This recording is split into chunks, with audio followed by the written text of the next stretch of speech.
Subscribe করুন শেষের কবিতা, click করুন বেল আইকন।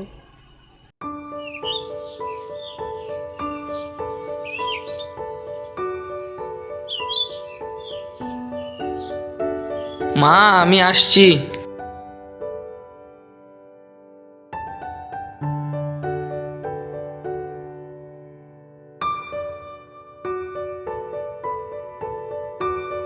হরি, তুই আজ এত সকাল সকাল মাঠে যাচ্ছিস যে?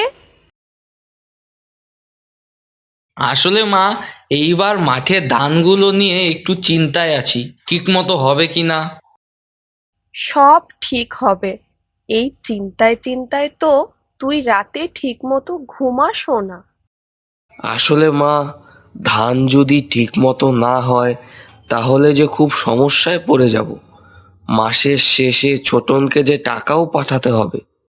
প্রতি মাসে যে ভাইয়ের পড়াশোনার জন্য এত কষ্ট করে টাকা পাঠাচ্ছিস, সে ভাই তো তোর চিঠির উত্তর দেওয়ারও সময় পায় না।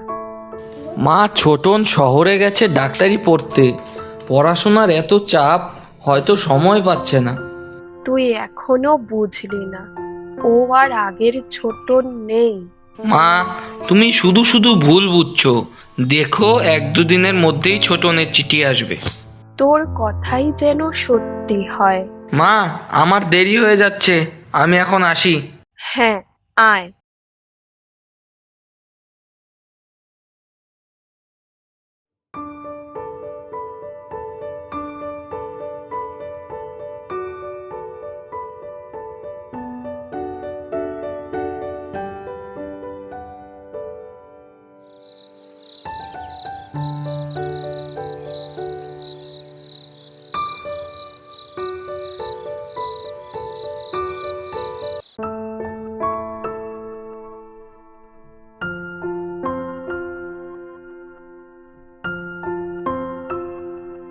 কি রে হরি, তুই খাচ্ছিস না যে?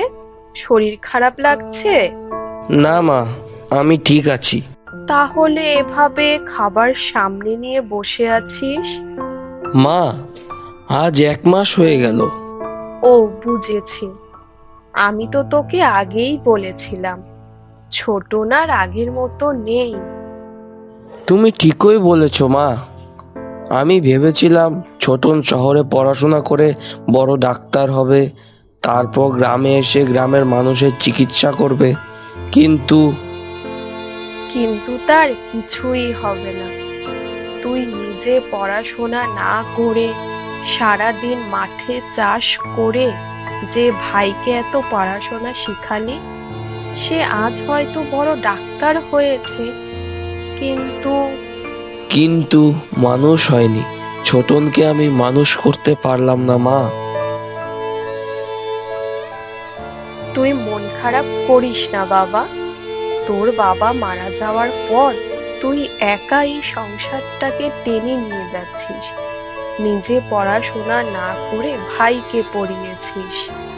না মা, কিছুই করতে পারলাম না।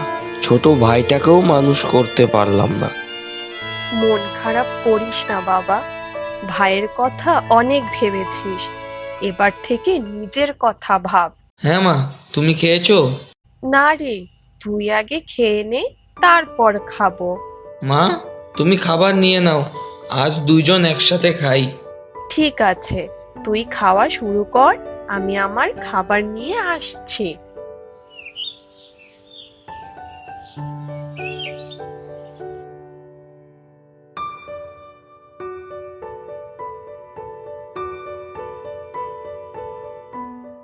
ছোটন, তোমাকে আর এইখানে থাকতে হবে না।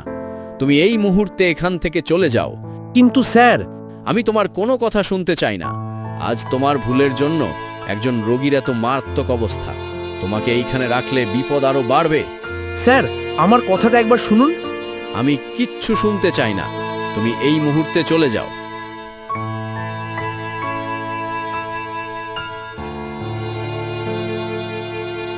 এখন আমি কি করব? কোথায় যাব? গ্রামে ফিরে যাব? যাই, গ্রামেই ফিরে যাই।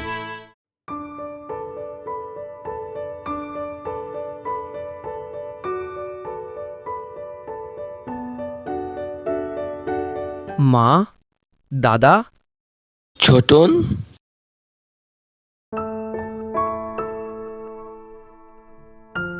দাদা কেমন আছিস? ছোটন, তুই এখানে কেন? শহরের এত বড় ডাক্তার আজ গ্রামে কেন? দাদা, আমি ভুল করেছি। হরি, ও এখানে কেন এসেছে? ওকে এখান থেকে এক্ষুনি চলে যেতে বল। মা, আমার অনেক বড় ভুল হয়ে গেছে। শহরের জাঁকজমক পরিবেশে গিয়ে আমি তোমাদের অবহেলা করেছি। আমাকে ক্ষমা করে দিও। আর কান্না করিস না ভাই, তোকে ছোট থেকে বড় করেছি, আজ যে তুই ডাক্তার হয়েছিস এটাই আমার জীবনের সব থেকে বড় পাওনা। দাদা, আমি এখন থেকে গ্রামেই মানুষের সেবা করব। এটা তো খুব ভালো কথা, আমিও তো তাই চেয়েছিলাম ভাই। আচ্ছা, দুই ভাই মিলে অনেক কথা হয়েছে, এখন ঘরে চল। হ্যাঁ দাদা, চল ঘরে চল।